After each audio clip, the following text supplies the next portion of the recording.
Please like and subscribe my channel دین کی باتیں.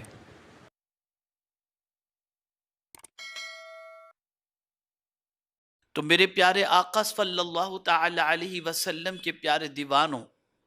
ایمان والوں کو چاہیے کہ وہ نیک عمل کریں، اور نیک عمل کرنے کے بعد اللہ کے فضل پر، اللہ کی رحمت پر توکل کریں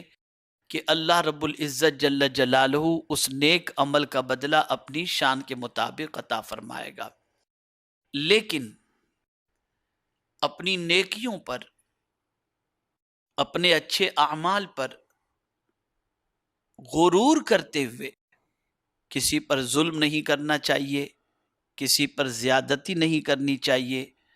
اس لیے کہ جو پروردگار جل جلالہ نیکیوں پر اجر عطا فرماتا ہے، وہی پالنہار حقیقی نیکیوں پر اترانے والے اور ظلم کرنے والوں کو میرا مولا پسند نہیں فرماتا۔ یاد رکھیں، ظلم کرنے والا ظلم کیوں کرتا ہے؟ کوئی بھی انسان اگر کسی پر ظلم کرتا ہے تو یہ اسی وقت کرتا ہے جب اس کے دل و دماغ کے اندر یہ بات رچ بس گئی ہوتی ہے کہ وہ اس سے بہتر ہے یا بڑا ہے۔ تو اگر کوئی شخص کسی کو کمتر سمجھے اور کمتر سمجھ کر کسی پر زیادتی اور ظلم کرے تو میرے مولا کو ظلم کرنے والے بندے بالکل پسند نہیں، اللہ کو ایسے بندے نہیں بھاتے۔ میرے پیارے آقا صلی اللہ تعالی علیہ وسلم کے پیارے دیوانوں، ظلم کی ڈیفینیشن کیا ہے؟ تو ظلم کی ڈیفینیشن یہ ہے، وضع الشیء علی غیر محلہ، اللہ عز و جل نے جس چیز کو جس جگہ کے لیے بنایا ہے اس کے علاوہ اس کو رکھنا، یہ ہے ظلم۔ ہاتھ بنائے ہیں اللہ عز و جل نے کسی کی مدد کرنے کے لیے، لیکن اگر کوئی اسی ہاتھ سے کسی انسان کو مارے،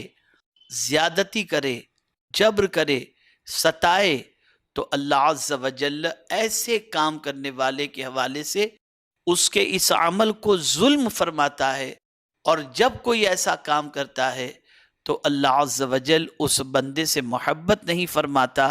میرے پیارے آقا صلی اللہ تعالی علیہ وسلم کے پیارے دیوانوں، اسی طریقے سے پورے اعضائے بدن کو لے لیں۔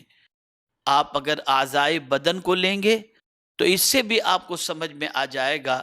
کہ میرے پیارے آقا صلی اللہ علیہ وسلم کے پیارے دیوانوں، ہاتھ کسی کے سر پر شفقت سے رکھنے کے لیے ہیں، ہاتھ حلال غذا کو کھانے کے لیے ہیں، ہاتھ کسی مجبور و بےکس کو منزل مقصود تک پہنچانے کے لیے ہیں، ہاتھ کسی سائل کے سوال کو پورا کرنے کے لیے ہیں، ہاتھ کسی یتیم کے سر پر پھیرنے کے لیے ہیں۔ ہاتھ اللہ نے اس لیے نہیں عطا فرمائے کہ کسی کمزور کو دھکا دے دیا جائے، کسی کمزور پر زیادتی کی جائے، کسی کمزور پر ظلم کیا جائے۔ میرے پیارے آقا صلی اللہ تعالی علیہ وسلم کے پیارے دیوانوں،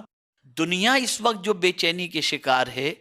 بے قراری کی شکار ہے، اس کی ایک سب سے بڑی وجہ یہ ہے کہ انسان پر جب ظلم کرتا ہے تو طبیعت بے چین ہو جاتی ہے، اور انسان جب کسی انسان کے ساتھ حسن سلوک کرے تو پروردگار جل جلالہ اسے قرار کی دولت عطا فرماتا ہے۔ مثال کے طور پر میں آپ کو بتاؤں، ہاتھ سے اگر آپ نے کسی غریب کی مدد فرمائی،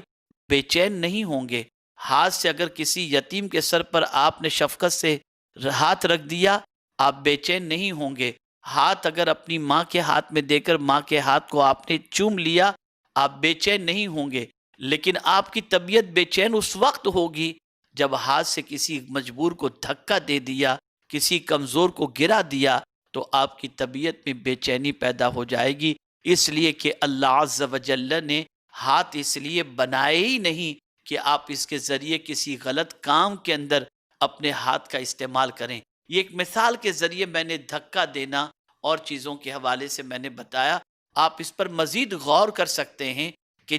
جب آپ ہاتھ کا اس طریقے سے استعمال کریں گے، پیر کا اس طریقے سے استعمال کریں گے، زبان کا اس طریقے سے استعمال کریں گے، آنکھوں کا اس طریقے سے استعمال کریں گے، جس طریقے سے استعمال کرنے کے لیے رب نے منع فرمایا ہے، وہ سب ظلم کے دائرے کے اندر آ جائے گا۔ اور جب اپنے ہاتھ، پیر اور اعضائے بدن کا استعمال اللہ کے قانون کے مطابق، مصطفیٰ جان رحمت صلی اللہ علیہ وسلم کی شریعت کے مطابق آپ کریں گے تو آپ کی طبیعت کے اندر قرار نصیب ہوگا اور آپ کو اللہ رب العزت جل جلالہ سکون کی دولت عطا فرمائے گا۔